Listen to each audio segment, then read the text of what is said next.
Morning, Bob. Morning. Thank you very much for joining us at B4 in our brand new studios. Welcome, it's a lovely building. So well, we're settling in well. But so obviously a momentous time coming up for you, end of a long period in office. Mm-hmm. What's been the standout moments for you in your period of tenure? Or perhaps maybe you can give us a bit of background as to how we've got to this point. Yeah, well, I think my 10 years as leader really coincided exactly with the start of austerity, with the financial crash of 2008. And of course, in that time, we've lost £8 million of government grant, and the whole context has been one of cuts. But I think our greatest achievement as a council has been to completely ride through that period, build a very financially stable council, to replace the money we've lost from government grant, and to change the culture of the council into a very strong, customer-oriented organisation. So I'm pretty proud of what we've achieved over that 10-year period. And that's been recognised nationally in the context of the other councils? Yes, well, we won the Council of the Year award in 2014, and we won the Council Service Provider of the Year award in 2015. I think that was an indication of what we had achieved in that period. And it is a significant change in the pattern of how the council works and what we've achieved more recently in creating 2 wholly owned subsidiary companies, which will be trading now in housing and in the wider service sector. So it's part of a very different culture now.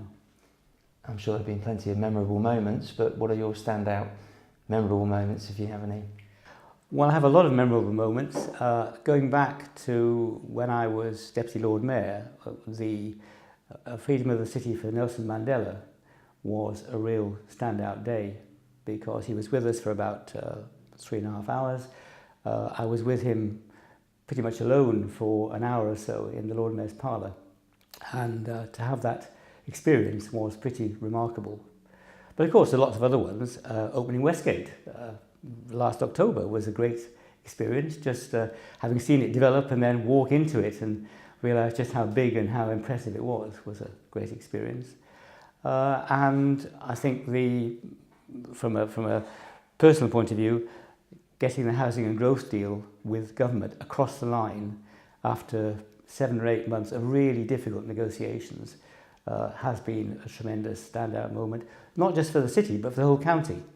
We are recognised now by government as a can-do county with huge economic potential, fantastic cooperation between the councils, and we are achieving a lot together. So that's been, again, a real breakthrough, which we'll build on for the next 10 years. Now, a lot of B4 readers and viewers will have their gripes about getting into work in the morning and all sorts of problems associated with Oxford, but I think we've probably overlooked a lot of the positives that we have here. What, in your view, makes Oxford unique?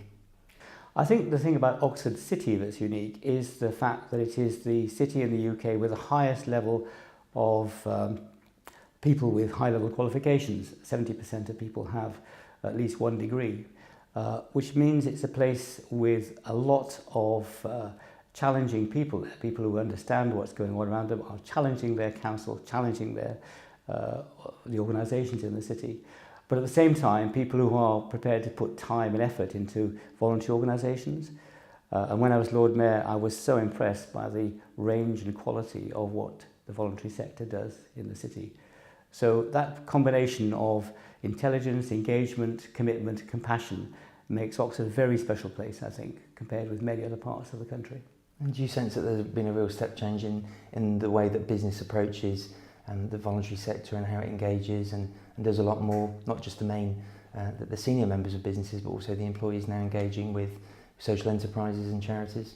Absolutely. I mean, I think looking back on the 10 years I've been leader and just before that as well, there's been a sea change really in the relationship between business and the rest of the community.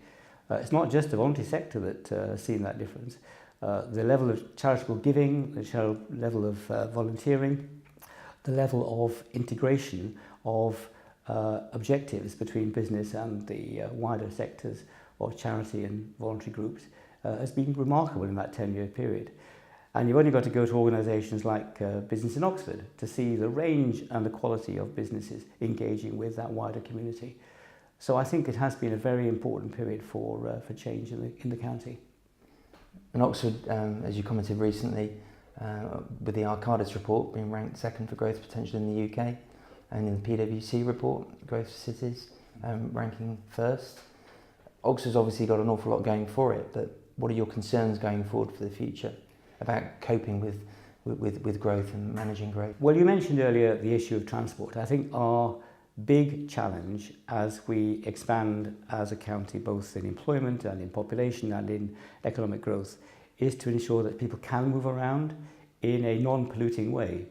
So the real concern I have is that we won't get the level of resource, despite governments wishing to provide that, which will allow us to genuinely tackle those transport issues. So you'll continue to have constraints built into that. The second issue, I think, is one of social policy. We have a rising issue of homelessness across the whole country, and places like Oxford, which are wealthy, attract people who know that there's a good provision for homeless people there.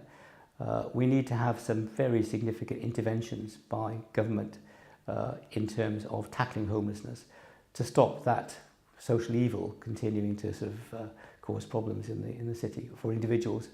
And linked to that is the drugs problem. Drugs has been rising. So the police are doing a great job on tackling drugs, but they are under-resourced, and we just need to have a significant challenge there. So transport and the issue of drugs and homelessness are the, I think, big challenges for us in the next period.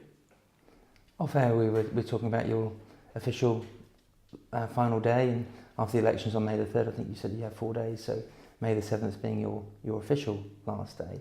And we also talked about a recent planning meeting that you went to, and how do you feel in those meetings when you feel you know that's the last one? I can't go back and check whether things are being processed and actioned as we discussed. Must be a strange feeling. Well, I feel fine really, because I know that there are ways and means of getting my views across after I've left the council. I know the mechanisms for consultation, I know who to talk to, so if I do feel strongly about something, I'm pretty certain I can get my views into the mix as we go forward. And on planning issues in particular, I'm planning to join the Civic Society, and they have a very strong voice in dialogue with the council about planning matters, so I shall be an active member of the Civic Society to keep pressing my point of view. And I'm sure you're a man very much in demand, and you've been asked to get involved in all sorts of things since the news broke, I think earlier this year or at the turn of the year. Some exciting plans for you going forward? Yes, well, I've joining the board of both the Pegasus Youth Theatre and the Playhouse, so I'll have quite a significant role in the theatre world. I'm also continuing in my, I think, very important function of getting the City of Oxford Museum renovated and rebuilt. We got the grant from the Heritage Lottery Fund for that, and we now are into the phase of designing the new galleries in conjunction with the people who will be using them, people from the city. So that year of planning and then 2 years of building is going to be a very important project for me to keep involved with. And the outcome is going to be a fantastic new museum for the city of Oxford and the people of Oxford, with massive educational facilities and the galleries on the first floor. So it's going to be a great, exciting project. And to cap off, your hopes and for the future of Oxford? Well, I think what I hope is, firstly, that we can tackle the transport and the related housing issues on the basis of the Housing and Growth Deal, which I think government are really committed to. So that's my first real hope. The second hope is that we do tackle these social problems of inequality and homelessness, and the endemic problems have been of inequalities in health and educational achievement in the city. Again, I think there is a partnership shaping up between the county and ourselves and other providers to tackle those issues. So I don't feel pessimistic about it. People recognise the problem, want to do something about it, but we really do need to crack on in the 21st century to make Oxford a really great city for everybody, not just for the 70% who have good qualifications and good jobs. Well, thank you, Bob, and I'm sure you're looking forward to having a bit of me time with the family when you finally end. Yeah, that is important actually. Yeah. Yes. I mean, Joe and I have got plans for a lot more travelling, and places we haven't been to we want to go and visit. And of course there's the rest of the Wainwright Peaks in the Lake District to conquer, so that's an important challenge.